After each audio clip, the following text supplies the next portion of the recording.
This is a relay, and this is a smart plug. These are two different methods of controlling power to your 3D printer. Each has its drawbacks, but together, both will make your 3D printer safer, cheaper to run, and the best part, more convenient.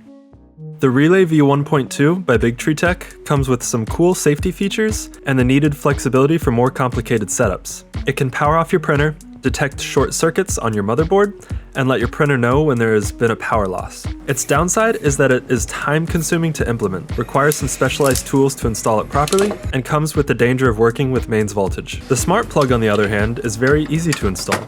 You simply plug it into the wall, and you're done. I chose this plug in particular because I have some like it already. This one comes with the added advantage of being able to measure the amount of power that my 3D printer is using. It's also rated up to 15 amps, which is plenty for this application. You can grab a pack of 4 of these for about $40. If you want to support the channel, I'll have an Amazon affiliate link to that in the description, along with some of the other tools that I use in this video. Now, both of these methods can be controlled by your Clipper host, a Raspberry Pi in my case. Getting the software side of things to work was extremely frustrating, as I'm still not super familiar with Clipper or Moonraker. But I've hopefully saved you from that by condensing everything down onto a single repository on my GitHub. I'll have a link to that down in the description as well. Since the GitHub is pretty comprehensive in covering all of the different moving parts and the configuration of these, this video will only really act as an overview of both methods. The Relay V1.2 is a small PCB with a relay on it. That's this little blue box. A relay has 2 lines inside of it. One line creates a magnetic field when powered, which causes a switch on the other line to close, completing its circuit and allowing current to flow. That's the whole purpose of a relay,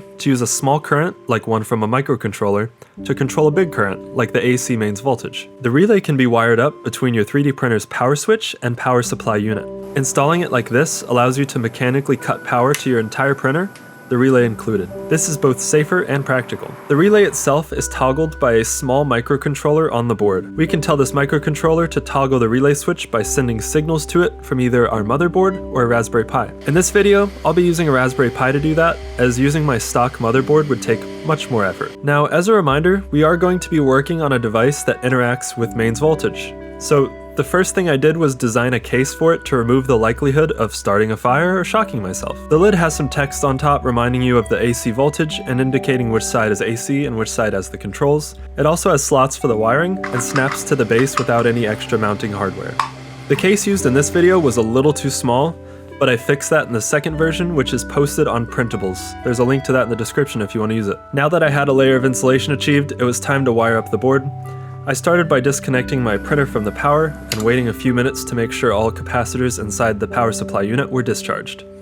I then removed all the wiring from the power supply unit except for the ground wire. I taped the wires that led to the motherboard to the side, as I wanted to test the relay without the risk of destroying the rest of my printer. I crimped some wire forks and attached the relay to my power switch and to the power supply unit. I then connected the switch to mains and prayed. We're about to see if this catches fire or not. You ready? Luckily, nothing caught fire. I then continued to pray as I flipped the switch. Seeing the fan were up and not smelling any smoke confirmed that the wiring was done properly. The relay itself actually shut off after a few seconds, since it wasn't attached to the motherboard, so it assumed that something had gone wrong and cut power to the power supply unit. Fantastic. Next, I wired up a momentary switch to reset the relay, and it worked too.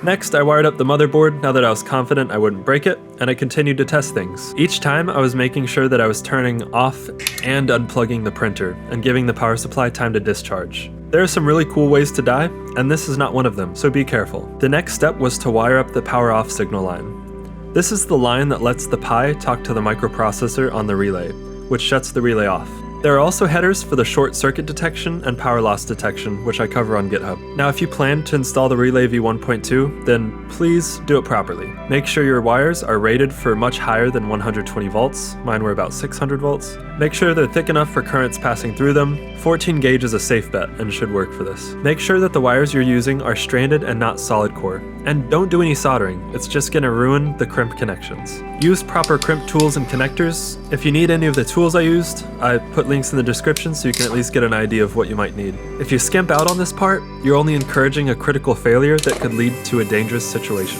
After I got the relay installed, I needed to configure Clipper to deal with it. If you are configuring Clipper, there are just a few main steps. First, you'll need to enable the Raspberry Pi as a second MCU so that you can use its GPIO pins. Next, you'll need to add a section to your Moonraker config file, your printer config file, and your macros config file if you have one.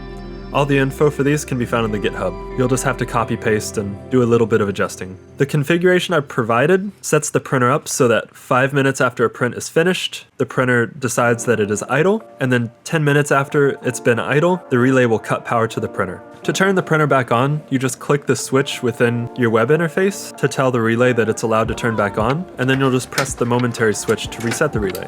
One downside of the relay is that you do need this momentary switch. There are ways of resetting it using GPIOs, but it would require an additional relay and some more wiring. Now, the wiring for the smart plug was very straightforward. Yeah.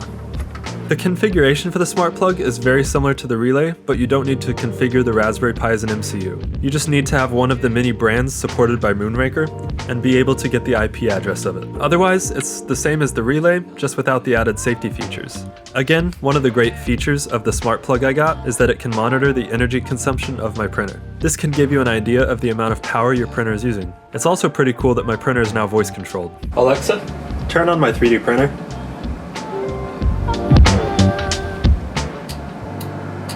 Alexa, turn my 3D printer off.